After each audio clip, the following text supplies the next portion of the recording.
Shpërtërsisht temën edhe shpresoj t'ju pëlqej ky bashkëbisedim, që personalisht e kam shumë për zemër. Ato janë gra dhe vajza që kanë në duart e tyre të parat fare jetët e reja që porsa lindin. Duhet jetë emocionuese, duhet jetë e jashtëzakonshme, po duhet jetë edhe në një farë mënyrë edhe me shumë përgjegjësi edhe me shumë frikë. E kam fjalën për mamit, janë ato që ndonjëherë shpëtojnë, jo ndonjëherë, po në fakt edhe sipas statistikave shpëtojnë miliona jetë çdo vit në mbar globin. Janë ato që ndihmojnë edhe janë të parat që janë aty pranë nënave të reja sapo lindin foshnjat e tyre. Do të flasim për punën e bukur të këtyre zonjave dhe të këtyre vajzave. Kemi të ftuar në studio Mimoza Harshova, e cila është mami në Spitalin Universitar Obstetrik Ginekologjik Koço Vlozheni, që shkurt i themi materniteti Koço Vlozheni. Mirë se erdhe. Ndërkaq, Florida Islami, sërish mami, por në maternitetin Mbretëresha Geraldin, mirë se erdhe, dhe Armejsa Kullolli. Je PR, je në funksionin e PR-it, apo jo? Në funksionin e PR-it. E kuptoj, public relations, apo marrëdhëniet me publikun në maternitetin Mbretëresha Geraldin. E kuptoj. Ndërkaq, në lidhje të drejtë për drejtë, kemi zonjën Razie Musa, e cila është mami, e dalë në pension tashmë, pasi ka punuar 44 vite, e kemi në lidhje të drejtë për drejtë nga Britania e Madhe. Mirë se vini, zonja Razie. Faleminderit për ftesën. I keni numëruar ndonjëherë sa janë bebet që keni sjellë, domethënë keni pritur ju në këtë jetë? E keni idenë? Jo. Nuk e kam ide, veç është një numër shumë i madh. Shumë i madh. Unë e gëzona kur në dur të mia fillon jeta. Se vë në dyshim. Duhet jetë emocionuese, duhet jetë shumë e bukur. Zonja Mimoza, dhe ju keni shumë vite, apo jo? Sa vjet? 34. 34 vite. Si është si punë? Domethënë, çfarë emocioni është? Ne që nuk e, domethënë, unë kam lindur fëmijë, por nuk e di se si është ai momenti kur ti e pret e para atë fëmijën. Dhe kujdesesh e para. Nuk fillon emocioni thjesht tek aty. Ku fillon? Fillon emocioni çukur nëna e re, gruaja vjen në maternitet për të lindur. Në atë sallën e lindjes, e ka i krevat që ajo duhet të rri me orë të tëra për të kaluar dhimbjet e lindjes. E mendoj që ky është emocioni i parë. Tani përveç emocion duhet ketë edhe bezdisit e veta, se po flasim për gra që kanë dhimbje, që ndonjëherë bërtasin, që janë në siklet të madh. Ndoshta neve nuk na ka bërë shumë përshtypje, se jeni mësuar me këtë gjë. Mundohemi që në radhë të parë të jemi atë fjallën mami dhe theksi jasë, mami. Jo pastaj mami. E kuptoj. Pra t'jeni nën, pastaj mami, nëse mund ta themi kështu. Pjesa e parë është çike vështirë, është e zgjatur, janë orë të tëra të cilat gruaja do t'i kaloj tek ne në pamundësi për të qenë me një familjar afër. Detyrimisht është jemi ne që rrim afër gruas. Për ta mbështetur tek dhimbjet, për ta ngushëlluar, si mund thuash, t'i kaloj sa më lehtë. Sepse momenti i fundit është një moment teknik që gruas nuk i vlen shumë, se sa i vlen gjithë periudha e gjatë e kohës për tek të cila ri mamia. Pse keni zgjedhur këtë profesion? Nuk e di, unë... Ishte rastësishme, apo ishte dëshira juaja? Jo, ishte një dëshirë, pavarësisht se kam pasur qef të bëj mjeke. E kuptoj. Janë problemet politike të asaj kohe, kur unë kam mbaruar që s'mund të vazhdoj as kohë në lartë, dhe me vështirësi mora një kurs për infermieri, për mami infermiere, pas gjimnazit. Shqyqër më doli mirë, në mos mjekësi është prapë ajo e njëta punë, do shta pak edhe më afër se sa mjeku me pacientët. Po nëse ju keni pas problemet të politike të kohës, Florida komplet tjetër zgjedhje, besoj është zgjedhje totalisht personale dhe dëshirë. Po, është totalisht dëshirë. Arsyeja është sepse mua më ka pëlqyer gjithmonë që të jem në ndihmë të njerëzve në nevojë. Jem pranë në emocionet e tyre, si të dobta, por dhe ato më të bukura. Dhe për këtë ishte një arsye ku unë zgjodha mami dhe jo infermiere. Dhe jo infermiere. Sa vite ke që po punon? Kam 6 vjetë. 6 vjetë. Sa beba ke pritur deri tani? I ke numëruar? Jo, po pse nuk i numëroni, se është bukur, besoj të di që ka pritur kaq jetë. Po, mund të jetë bukur, por kurioziteti im, ndjes. Çdo ditë ne jemi aty, çdo ditë ne vepresim beba dhe nuk arrim dot që të bëjmë një numër fiks për këtë gjë. Çfarë provon? Mund ta shpjegosh, domethënë, e përshkruan dot çfarë provon kur është ai momenti që ai fëmia vjen në jetë, ajo e qara e parë? Është një emocion i papërshkrueshëm. Emocion dyfish. Është një emocion shumë i madh për nënën kur dëgjon të qarën e fëmijës. Është dhe një emocion shumë i madh që në duart e tua ke një jetë të sapo ardhur aty.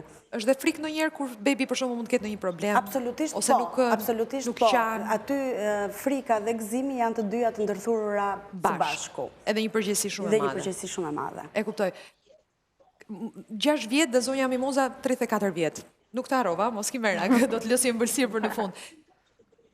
Ndahen do të për shumë mund të thuar që më ka ngelur një vëlindje në memorie, ose një foshnje në memorie. Kush janë ato që ju mbeten më fort në memorie, që ju godasin?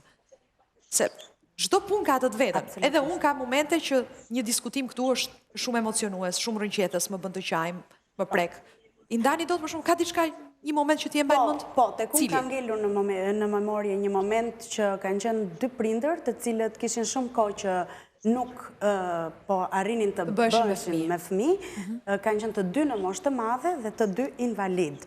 Kanë tentuar metodën in vitro, u ka shkuar me sukses. Kjo zonjë ka ndenjur për kohë të gjatë në maternitetin tonë dhe kishte një vullnet dhe një dëshirë të paparë, besoj për të bërë nënë. Po, dhe thoshta, po, do t'ja dalë, dhe me të vërtet që ja dolën, diku në javën e 36 është ndërpreshta Xania, ka qenë me qëse ishte gemelare, barbinjake, gemelare, në javën e 36... Ishte vështirë, të më thëmë. Po, është ndërpreshta Xania, të 2 fëmijët kanë qenë shumë të shëndetshëm, madje kanë ndenjur, normalisht është pak para kohë java e 36, kanë ndenjur në kujdesin intensiv të mjekëve dhe mamive pak më shumë se fëmijët e tjerë që rinë në maternitet, dhe brenda asaj periudhe, kjo nën ka shkuar diku në një televizion dhe ka dhënë një falënderim shumë të madh për të gjithë stafin që është marrë. Dhe kjo ju preku pra, ju emocionoj, e kuptoj. Dhe më ka emocionuar dhe kam thënë kur ajo grua kishte aq shumë vullnet dhe kur ja doli, çdo kush mund t'ja dali ta ketë një fëmijë. Prandaj të kam mbetur në memorie. Tani kur jemi tek memoria, Armesa Mdes, ti fotografon foshnjët kur lindin, mbase jo në sekondin që lindin, nuk e ti kur i fotografon. Në sekondin që lindin. Në të vetmin sekondë. Në atë sekond. E çfarë imazhesh janë? Unë nuk i kam parë ato fotografi, domethënë, po... Një pjesë e tyre në fakt po shfaqen ato po ti publikon?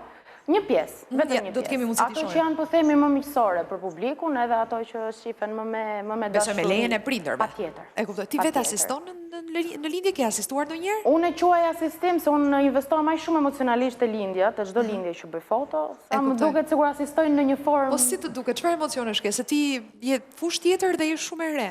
Je shumë e vogël. Gjithmonë kur e përshkruaj punën, s'ke bërë fëmijë vet. Kështu që, prandaj po them, është tjetër të jesh dhe nënë, pra këtë dua të them. Por gjithmonë kur e përshkruaj punën time, them këtë shprehjen që nëse do të njohësh një njerëz që qan çdo ditë me punën e vet, ai njeriu jam unë. Ti qan çdo ditë domethënë. Sepse unë qaj në çdo lindje të mundshme. Po pse qan? Është shumë e fuqishme për tu parë në fakt. Ai moment. Është jashtë mase magjik. Domethënë atë po i thoya edhe vajzave më përpara që bashkohet mjekësia, bashkohet arti, bashkohet edhe diçka magjike që unë nuk e përshkruaj dot, po kam fatin fantastik që ta memorizoj përgjithmonë. E kuptoj. Po, jam kurioze, si fotografon, në atë sekund, momentin e parë, let jenë duke qarë, let jenë duke... Absolutisht, në vërtetën 100% që ka lindja. Nuk është se i thua, si që bëjmë ne zakonisht, pritë të regulloj pak që të dukesh sa më bukur në foto. Madje, mund të kem tentuar ndoshta instinktivisht një herë apo 2 herë, po mamat nuk munden ta bëjnë këtë gjë, është shumë natyrale për të stisur. E duan prindrit këtë gjë? Për shumë, unë kam një momentin e parë të vajzës time që sa po ka lindur, madje kam video me pak sekonda, për mua është gjëja më e bukur që mund të kemë. Edhe e duan shumë, dhe janë ndoshta komunitetit do i quajmë më suportues kërshi fotografisë që bëj unë, fotografisë së lindjes në këtë rast. E kuptoj. Janë shumë mirëkuptues edhe shumë dashamirës kërshi kësaj pune. E kuptoj. I publikon në rrjetet sociale, kanë mundësi njerëzit të shohin? Diçka shumë të vogël minimaliste krahasuar me atë çfarë shoh. I pëlqen shumë. Kam feedback shumë, po e kam, do thoj ajo publik feedbackun. Domethënë njerëzit më shkruajnë dhe më thonë. E kuptoj. Se sa shumë më pëlqen ajo që sheh. Tani ti je në fushën e PR-it, pra marrëdhënie me publikun. Pse zgjodhe një maternitet, jam kurioze. Shumë rastësisht në fakt. Okay. Isha në Akademinë e Arteve ku mbarova bachelorin. Më duhet të bëja një dokumentar që kishim lirshmërinë ta zgjidhim vetë si temë. Dhe unë prapë kaq rastësisht zgjodha të bëj një dokumentar për bebet. Po nuk je bërë pishman me Sasha? Absolutisht. Pëlqen shumë edhe duket emocionuese. Madje mendoj që jam shumë e bekuar që rruga ime mori këtë drejtimin. Këtë drejtim. Nuk e ndërmend të ikësh nga aty. Absolutisht jo. Absolutisht jo. Ta pyesim pak zonjën Razie. Ka punuar mbi 40 vjet tha, edhe natyrisht eksperjenca e saj, besoj gjatë gjithë kësaj periudhe keni punuar në Britaninë e Madhe apo jo, në Angli? Jo, në 3 vende kam punuar. Në Kosovë 10 vjet. Libi 10 vjet. Në Libi 10 vjet. Libi 11 vjet. E kuptoj, interesante. Edhe kështu që pjesën tjetër e kom kalun lonë. E kuptoj. Si është për ju të jesh një mami? Unë di që keni publikuar edhe një libër për eksperiencën tuaj, apo jo? Po, ajo është libri i quajtur libri Takimi me të posalindurin, kështu që përvojën time kom dash me qitë në libër, nuk kom dash më shkuhoq gjithë kjo përvoj, prandaj jo shprit shumë mirë. Si është zonja Razie takimi me të porsalindurin? Nëse mund ta përshkruani me 2-3 fjali. Si është ky takim? Po, takimi me të porsalindurin është diçka enxullore, është diçka që nuk mundet askush, vetëm nana me atë ndjenjen që mundet me spjegu është nana, por se na jena aty që i bashkangjitëm ati gëzimi. Ka gëzime, por ka edhe i dhnime, ka falenderime, unë e kom thanë një shkrimtimin, nëse vetëm një urat më bjen nga nanat, unë e kom zgjedh problemin e parajsës. E kuptoj. Do me thamë, jena të gjithë angazhimin ton shpirtnor e dhana derisa një gru të bjen një fëmijë. Shëndosh në krahun. Patjetër, ky është qëllimi. A bën dot një ndryshim, mund ta thuash një ndryshim të rëndësishëm mes eksperiencës tuaj në Kosovë edhe në Britaninë e Madhe? Si mami gjithmonë. Absolutisht. Krejt është diçka tjetër me lidh një gru në Angli tjetër. Grua është ajo në Angli, grua është dhe ajo në Kosovë. Pse? Na e shpjegoni pak. Po. Nuk thash për standardet jetësore, po thash edhe për Shiqa, gratë angleze kalojnë në përkëshillimore, ku janë të bindura që ato do të lindin mirë, do të funksionon çdo gjë mirë, ndërsa në Kosovë vinë maternitet me frikë, me çka do të ndodhë me mu, si do ta... Kurse Libi vinë, në Libi po një ashtu vinë me një frikë, bota arabe nuk i ka kushtu shumë... Okej, më intereson dhe dakord. Okej, se më intereson dhe pjesa e Kosovës, pra pjesa shqiptare. Pra janë më pak të informuara dhe kanë më shumë frikë, ndërsa në Britaninë e Madhe më shumë të informuar. Të pyes dhe një gjë shumë shkurt. Bashkëshortët në Britaninë e Madhe vinë marrin pjesë në procesin e lindjes? Në momentin e lindjes? Absolutisht. Po. Absolutisht. Disa shkrime i kam shkru që i kam thënë, absolutisht është e drejtë me marrë pjesë bashkëshortin lindje, po da kolabojshin babat, po është shumë e drejtë, shumë e menda edhe gëzimin, edhe atë... Jo, e drejtë është, po... Me sa duket burrat shqiptar kanë pak frikë. Ke ndonjë eksperiencë që të ketë marrë pjesë në një burr në lindje? Ka ndodhur. Ka ndodhur, por shumë rrallë besoj. Jo, po pyes zonjë Mimoza. Rrallë, po ka shumë rrallë. Ka ndodhur? Po, ka ndodhur. Dhe si ka që nuk i ka rënë të fikët besoj. Jo, qytetë e reja ka shumë që e kërkojnë, edhe pse nuk i jepet kjo e drejtë akoma, nuk realizohet. Ligjërisht nuk lejohet, po thua? Jo, tek ne të materniteti jonë nuk lejohet. Nuk lejohet. Okej, duhet gjetur edhe një mundësi për t'i lejuar. Po çiftet e reja thua që e kërkojnë? Po, e kërkojnë. Dhe kam dëgjuar nga shoqë, nga miq, nga të afërt që nëpër spitalet private ku u lejohet, bashkëshorti është aty. Bashkëshorti është aty. Mirë, po ndryshon kjo gjë. Ka prerë dhe kordonin. Ka prerë dhe kordonin. Po mirë, fantastike. Dhe unë madje prezente në një moment të tillë. Kështu që është një moment për t'u fiksuar nga ti. Është vetëm lindje që unë kam mundur të jetë babi në sallë, madje një nga fotot po dilte në ekran, qëllimisht e zgjodha atë foton të dilte, sepse për mua ka qenë absolutisht lindja më e bukur që kam parë. Shumë e vështirë. Vetëm sepse ishte babai apo? Sepse ishte babai. Dhe ti thua që jepte një forcë të madhe nënës në këtë rast. Dhe ishte, mua më duk sikur ai, jo se ishte nevojshme të ishte aty, po ishte i lindur për të qenë aty. Sepse shpjesa asaj eksperiencë dhe ishte një ndihmë shumë e madhe. Mirë, mbase duhet të loboni pak që të ndryshohet, të lejojnë baballarët të hyjnë, domethënë. Jo të gjithë duan faktikisht. Mirë, ata që duan, padyshim. Dëshira është më e madhe. Do duheshin ditë dhe orë të tëra televizive, na falni se kemi edhe një mizë, po nuk kemi çfarë të bëjmë transmetim live për të folur për punën tuaj të mrekullueshme. Por kaq janë minuta televizive. Unë e vlerësoj shumë dhe faleminderit që ishit në Shqipëria Live. Ishte kënaqësi. Faleminderit ju që jeni. Zonja Razie, faleminderit edhe juve për gjithë punën e mrekullueshme që keni bërë dhe që ishit me ne sot. Shkojmë në publicitet, flasim pas pak në pjesën e fundit të Shqipëria Live për përputhen on tour, rrugtimin që po ndjek emisioni, çfarë po ndodh, por edhe për kritikat paksa.